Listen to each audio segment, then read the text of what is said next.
제 생각에는 가장 중요한 것은 이 두 가지를 가장 확보하기 좋은 것이 가장 가격을 올리게 되는 중요한 팩터이지 않을까 싶습니다. 안녕하세요. 저희가 이번에는 오차드힐스에 정말 라사이즈가 굉장히 큰 집에 와 있거든요. 대표님, 이 집 간단히 소개시켜 주실 수 있으세요? 이 집은 제일 안쪽에 그 다음에 코너랏에 그러면서 집 자체가 갖고 있는 랏이 어마어마하게 큰 집입니다. 여기가 토지 사이즈가 거의 240평 정도 되는 것 같거든요. 이 집은 얼마에 나와 있나요? 이 집은 450만 불에 지금 리스팅 되어 있고요. 3,267 스퀘어핏, 대략 한 70평에서 75평 정도 사이가 되는데 집은 너무너무 예쁘게 잘 나왔습니다. 대표님, 이 집은 스퀘어핏당 저희가 계산했을 때도 좀 다소 가격이 높게 형성되어 있는 것 같은데 그 이유가 뭔가요? 아무래도 이 집을 제일 큰 특장점이라고 한다면 넓은 랏이 있고 그 랏 덕분에 뒤에 보시는 것처럼 그 하늘이 막힘없이 보일 수 있습니다. 채광도 너무 좋고 그 다음에 앞마당에서 이 캐치볼 하시고 아마 골프 하시는 분들은 웨지 정도 치셔도 될 정도의 거리가 충분히 나올 것 같은데요. 이런 넓은 랏에 좋은 채광, 그 다음에 가장 안쪽에 코너랏에 위치하고 있다는 점, 이런 위치적인 강점이 높은 가격대를 만들어내는 가장 큰 이유가 아닐까 생각이 됩니다. 대표님, 그러면 이 집은 위치적으로 학군은 어떤가요? 학군 자체는 굉장히 좋습니다. 하이스쿨은 노스우드 하이, 중학교는 시에라 비스타, 오차드힐스 그 엘레멘터리 스쿨을 가는 걸로 되어 있는데 다만 제일 안쪽에 위치하다 보니까 학교까지 가는데 초등학교는 대략 한 7, 8분, 중학교는 한 15분, 고등학교는 한 10분 정도의 운전을 감안하셔야 됩니다. 거리가 먼 게 아니라 큰 단지 제일 안쪽에 있다 보니까 단지 내 정규 속도를 지켜서 운행을 하다 보면 아무래도 시간상으로 좀 말씀드리는 게 거리상으로는 한 2마일, 3마일밖에 안 되진 않고요. 대표님, 그런데 왜 이렇게 미국인들은 안쪽에 있는 집을 좋아하는 거예요? 제 생각에는 가장 중요한 것은 프라이버시와 안전, 이 두 가지를 가장 확보하기 좋은 것이 가장 가격을 올리게 되는 중요한 팩터이지 않을까 싶습니다. 대표님, 근데 제가 이런 글도 읽었거든요. 요즘에 미국에서 선호하는 주거 문화도 바뀌고 있다. 예전에는 안쪽에 숨어서 굽이굽이 언덕 위로 올라가는 걸 선호했다면 요즘에는 아무래도 젊은 세대일수록 좀 편의성을 많이 중시한다고 하는데 그게 사실인가요? 실제로 이쪽에서 이쪽으로 옮겨갔다가 아니라 모여있고 좀 번잡하고 부산하고 도시 같은 느낌이 나는 몰던한 그런 콘도미니엄, 아파트먼이라고 하는 것들이 어느 정도의 인기도를 얻어가고 있는 것은 사실입니다. 다만 그렇다고 해서 안쪽에 큰 집, 그 안전하고 프라이버시가 보장되는 집들의 인기는 여전하고요.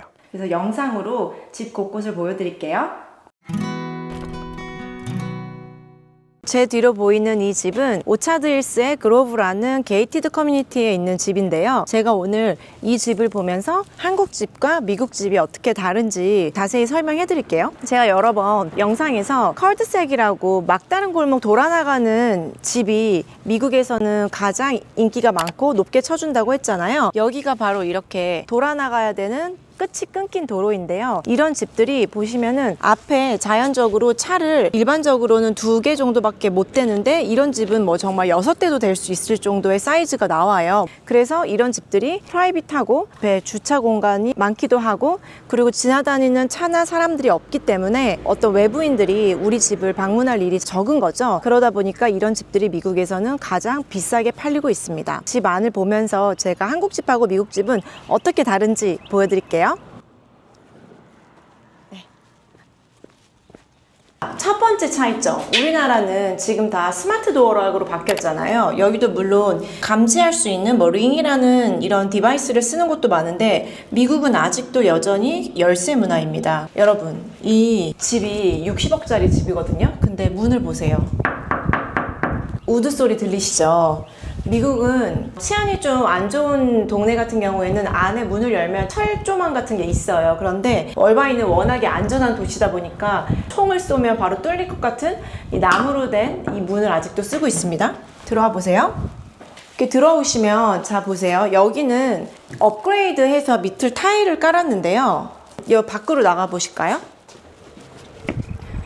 여러분 너무 아름답지 않나요? 정말 전원주택에 온 기분이 드는데요. 이렇게 잔디라든지 조경 같은 것들을 잘 꾸며놓고 있어요. 그리고 특히 HOA가 있는 컴플렉스 단지에서는 이런 조경이나 잔디 관리를 잘 해놓지 않으면 HOA가 경고를 준다고 합니다. 그래서 어떤 곳은 뭐 벌금을 매기기도 한다니까 의무적으로라도 이렇게 사람을 보통 고용을 해서 조경이라든지 이런 잔디 관리를 꼭 해줘야 되는 차이점이 있습니다. 여기 뒤에까지 다 잔디밭이 깔려 있죠. 근데 여기도 전체가 다 잔디로 깔려 있으면 관리하기가 너무 힘들거든요. 그래서 일부는 뭐 돌로 되어 있고 타일이라든지 일부는 정원으로 되어 있고 이렇게 믹스앤매치를 해두었네요.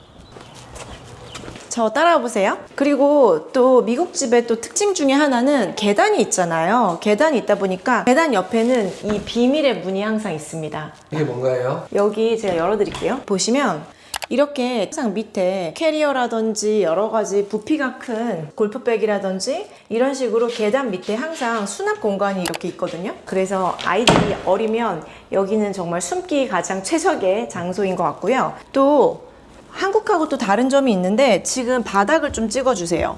계단 바닥이 거의 많은 곳들이 카페트를 아직도 쓰고 있어요. 그 이유가 카페트에 여기 2층 올라오시니까 또 전체가 다 카페트로 깔려 있죠.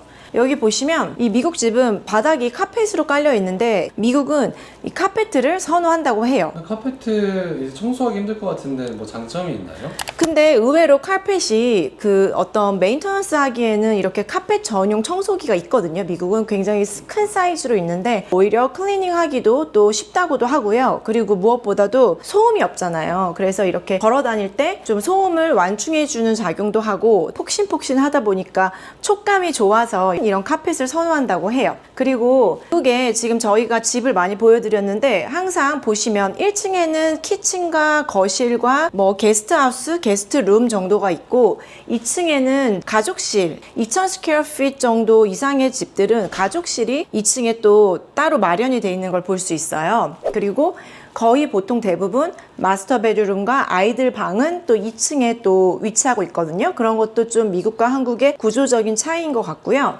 그리고 또 마찬가지로 채광을 중시하다 보니까 가능하다면 이렇게 창을 내서 많은 채광과 통풍이 될 수 있게 해놓은 집들이 많이 있고요. 마스터 베드룸으로 먼저 가보겠습니다. 자, 마스터 베드룸으로 들어오세요. 와, 여기 또 보여드리면 방도 이 집은 이제 칼펫으로 되어 있는데 차이점이 천장을 한번 봐주시겠어요? 우리나라도 요즘에 이렇게 간접등으로 많이 바뀌고 있는 추세인데 미국은 이런 식으로 간접적으로 뭐 조도를 조절할 수 있는 매립등이 있다든지 특히 침대의 양 사이드에 테이블 라이트를 두는 경우가 많아요. 직접 등보다는 이런 간접적인 조명을 좋아하거든요. 이렇게 간접적인 등을 둬서 집에서는 좀 더 어둡고 아늑하고 편안한 무드를 좋아합니다. 여기 안에 들어와 보시겠어요? 여기가 이제 마스터 베드룸에 있는 이제 욕실인데요. 바닥을 보시면 우리나라는 습식으로 쓰잖아요. 그리고 이제 물이 빠지는 하수구가 또 따로 있는데 미국은 건식의 화장실을 씁니다. 그래서 물이 닿는 곳은 이렇게 샤워부스 안에서 물을 쓰고 세면대 근처에서는 다 호텔처럼 이렇게 건식으로 쓰고 있어요. 그리고 또 다른 차이점. 지금 이 세면대가 몇 개 있죠? 지금 2개 있어요. 세면대가 2개 있잖아요. 우리나라는 큰 안방 화장실도 세면대가 하나 있잖아요. 근데 미국은 부부가 또 각자 쓰는 이 세면대가 따로 있습니다. 보통 마스터 베드룸에서는 세면대가 거의 콘도미니엄도 2개가 있다는 게 또 차이점인 것 같아요. 또 이렇게 토일렛은 또 구분이 되어 있고요. 그리고 여기는 이 워킹 클로젯인데 차이점 중에 하나가 여기가 건식으로 화장실을 쓰다 보니까 습기가 덜한 거예요. 덜 습해요. 그래서 우리나라는 옷장이 화장실 옆에 있다는 걸 상상도 못 하시잖아요. 근데 미국은 항상 구조가 마스터 베드룸이 있고 화장실이 중간에 있고 안쪽에 이렇게 옷장이 있습니다. 그래서 드레스룸을 안에다가 둔다라는 점도 또 차이점이라고 볼 수 있을 것 같아요.